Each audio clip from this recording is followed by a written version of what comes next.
Salut à tous, ravi de vous retrouver sur canalturf.com, samedi 22 juillet, quintet plus de qualité sur l'hippodrome d'Anguin. Il s'agira en effet du marathon prix de Buenos Aires, une épreuve longue de plus de 4 km pour les trotteurs d'âge aligné au départ de ce semi-classique. Mon préféré sera le numéro 12, Trader, c'est un 5 ans de qualité. Le cheval s'est d'ailleurs permis le luxe de devancer un certain Bold Eagle à l'occasion de sa victoire dans le prix Marcel Laurent cet hiver à Vincennes. Ensuite, il a pris la 3e place du prix des Ducs de Normandie. Et en dernier lieu, dans le prix René Ballière, il luttait pour les accessites. Lorsqu'il s'est montré fautif dans le tournant final, il faut impérativement le reprendre. Il a les moyens de s'adjuger cette épreuve. On lui posera toutefois le numéro 17, Virtus du Mazza. Le cheval est revenu au mieux. On atteste sa victoire dans le prix du Gâtinais Groupe 3 disputé courant mai, mais également sa plus récente tentative où il a gagné sur la piste en herbe de Sablé-sur-Sarthe. Lui aussi possède une tenue à toute épreuve. Attention également au numéro 4, Afghan Barbet, qui ne cesse de collectionner les bons résultats, notamment au niveau quintet. Il s'est permis le luxe de signer 7 victoires lors de ses 8 dernières tentatives, mais également enregistré une 2e place à Laval. Ici, il s'essaye à ce niveau de compétition après avoir fait le plein de confiance dans les quintets. C'est également un choix prioritaire, d'autant qu'il est capable d'animer la course à ce petit jeu-là. Il peut aller très loin. Attention également au numéro 10, Cliff du Pomereux, qui a contre lui de ne pas avoir gagné depuis le mois de février 2016, mais le cheval collectionne les podiums et les bons résultats au niveau des groupes. Le numéro 2, Uniro Montaval, est en forme, il reste sur 2 podiums à Anguin et espère ici confirmer. Le 9, Atout du Léré, a seulement été classé 12e du prix de la Manche dernièrement, mais il n'a pas si mal couru que cela ce jour-là. Il a mieux couru en tout cas que ne l'indique son classement brut. Auparavant, il avait signé 3 podiums, on s'en méfiera pour les places. Attention également pour une cote au 13, Romanesque. Romanesque a disqualifié rapidement dans l'édition 2016 de cette course, c'est-à-dire l'an dernier, mais le cheval a pour lui d'avoir gagné sa dernière prestation et lors de sa dernière venue à Anguin. C'est un outsider intéressant. Le 6, Vic du Pomereux, n'est pas hors d'affaire également. Le cheval est en forme, il vient de s'imposer dans un quintet à Anguin sur le court. L'allongement de distance ne sera pas un problème, même s'il n'a pas couru depuis la fin mai. Il peut ici venir brouiller les cartes. En canon partant, c'est un numéro 5, Totem d'Azur, qui ne vient pas du sud-est pour faire du tourisme. Un résumé chiffré, 12 et 17, des bases a priori solides. Devant le 4, également un choix prioritaire. Ensuite pour les places, le 10, le 2, le 9, le 13 et le 6, je répète, 12, 17, 4, 10, 2, 9, 13 et 6. Suite du programme à Anguin. La première, attention, 108. C'est Dinky Nellière, un cheval qui débute sous la selle avec une belle chance à défendre. Il a déjà fait l'arrivée à Anguin.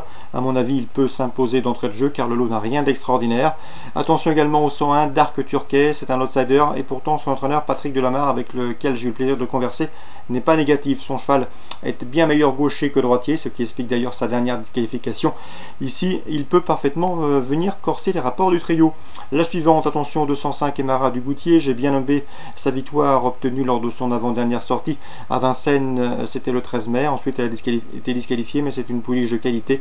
Elle peut pourquoi pas embêter le 200 de Hearst qui vient de s'imposer plaisamment fin juin à Vincennes. 205, 202 dans le prix de Rome, une épreuve de groupe 3. Le 602 Ambo Transfer s'annonce une nouvelle fois redoutable. Il a gagné à Vincennes le 10 juin. Il a gagné plus récemment le prix de Berlin à Anguin. C'est un cheval entraîné par Paul Agort et drivé Robin Baker. Une nouvelle fois, il se déplace sur notre sol avec de solides prétentions. C'est le 602 Ambo Transfer. On lui posera le 604 Euro du Chêne et le 606 El Duruel, respectivement affichés 4e et 2e du récent prix de Berlin sur cette piste d'Anguin. Concernant Louis Baudron, il semble bien représenté dans la 7e avec le 713 Dominicana et le 712 Douce Aventure. Ces deux juments se connaissent, elles ont été respectivement affichées 1e et 2e d'un quintet disputé à Vincennes le 30 juin. Elles sont bien engagées et devraient pleinement confirmer dans ce lot. Et enfin, dans la 8e, je vous conseille le 807, à savoir Cash and Go. C'est un cheval estimé par Sébastien Garato. Il est bien né d'ailleurs, ce cheval, puisque c'est le propre frère d'un certain Bold Eagle par Eddie Cash et Retita Jet. Ici, le cheval qui compte déjà 7 victoires en 14 courses courues devrait soigner ses stats. Lui qui pourrait bien participer d'ailleurs au prochain critérium des 5 ans, 807 Cash and Go. On va maintenant parler de Clairefontaine en Réunion 3. Un coup de cœur, le 801 Bird Parker. Un cheval qui n'a pas couru depuis le mois de février, mais il a montré de la qualité. Il est entraîné par François Nicole, une écurie en pleine forme.